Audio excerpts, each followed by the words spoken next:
The rise of depression in youth. आज की generation पिछले जनरेशन के मुकाबले काफ़ी ज़्यादा डिप्रेस्ड रहती है। ग्लोबल हेल्थ की रिपोर्ट के हिसाब से जो 10 से 19 साल की उम्र के बच्चे हैं उनमें हर 7 में से एक डिप्रेशन का शिकार है। लेकिन आज का यूथ इतना डिप्रेस्ड क्यों रहता है? आखिर इसके पीछे की वजह क्या है? चलिए आज की वीडियो में समझते हैं कि आज की जनरेशन में डिप्रेशन के केसेस इतने क्यों हैं। टीनेजर्स के बीच डिप्रेशन फैलने का मेन रीज़न है सोशल मीडिया।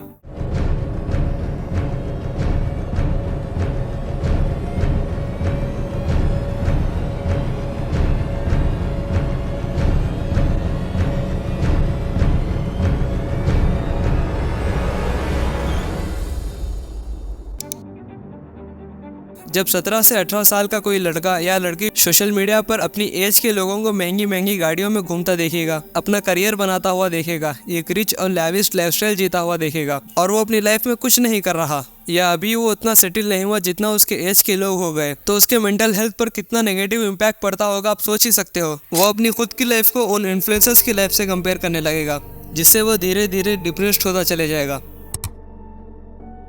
इंटरनेट पर बुलिंग काफ़ी बढ़ चुका है। मीम से लेकर इंस्टा के कमेंट्स तक आपको कोई ना कोई बुली होता हुआ दिख जाएगा। इंटरनेट पर ज़्यादातर ये चीज़ इन्फ्लुएंसर्स के साथ होती है। एक 16 ईयर ओल्ड इन्फ्लुएंसर जिसका नाम प्रियांशु यादव था, उसने सुसाइड कर लिया because of negative comments.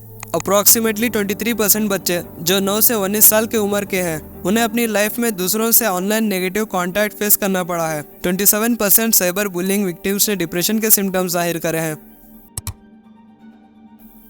Social media unrealistic beauty standard images से भरा पड़ा है। जब कोई बार बार इस तरह के इमेजेस देखता है तो उसको अपने खुद के लुक से बेकार लगने लगते हैं, खुद को दूसरों से कमतर समझने लगता है और यही चीज़ आगे चल के उस शख्स को डिप्रेशन में डाल देगी।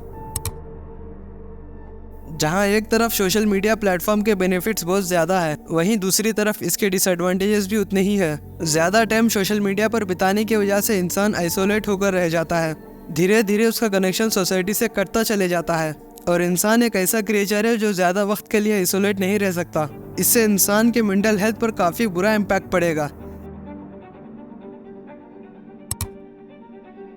लेट नाइट तक जगे रहने से या लेट नाइट तक मोबाइल यूज़ करने से हमारे स्लीप पैटर्न में चेंजेस आएंगे, जिससे हमारा मेंटल हेल्थ डिस्टर्ब होगा। नींद पूरी ना होने की वजह से भी इंसान डिप्रेशन का शिकार हो सकता है और आज के यूथ में ये चीज़ बहुत कॉमन है। आज का यंगस्टर रात को जागता है और दिन में सोता है, जिससे स्लीप पैटर्न तो ख़राब होना ही है। और नो डाउट ये भी एक रीज़न है जिससे आज की यूथ में डिप्रेशन के केसेस ज़्यादा देखने को मिलते हैं। एकेडमिक प्रेशर भी एक मेन रीज़न है यूथ में डिप्रेशन बढ़ने का। अपनी एजुकेशन में सक्सेस होने के लिए स्टूडेंट्स काफ़ी स्ट्रेस ले रहे हैं, जिससे वो एंजाइटी, डिप्रेशन जैसे प्रॉब्लम्स फेस करते हैं। 63% इंडियन स्टूडेंट्स ने स्ट्रेस फेस करा है बिकॉज ऑफ एकेडमिक प्रेशर, और इसके पीछे का रीज़न है फेल होने का डर।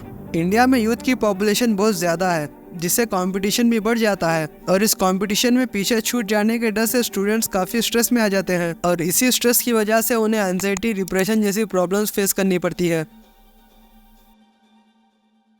डिप्रेशन के सिम्टम्स हर एक पर्सन के अलग अलग होते हैं, लेकिन ये कुछ सिम्टम्स है जो डिप्रेशन के पेशेंट्स में कॉमनली पाए गए। इस सिम्टम में patient sad, empty, hopeless feel करता है और मोस्ट ऑफ द टाइम इसका कोई रीज़न भी नहीं होता। किसी भी काम करने का इंटरेस्ट ना होना, उन कामों का भी करने का दिल ही ना करना जो पहले उसे वो एंजॉय करा करता था, जैसे hobbies, socialising, spending time with someone.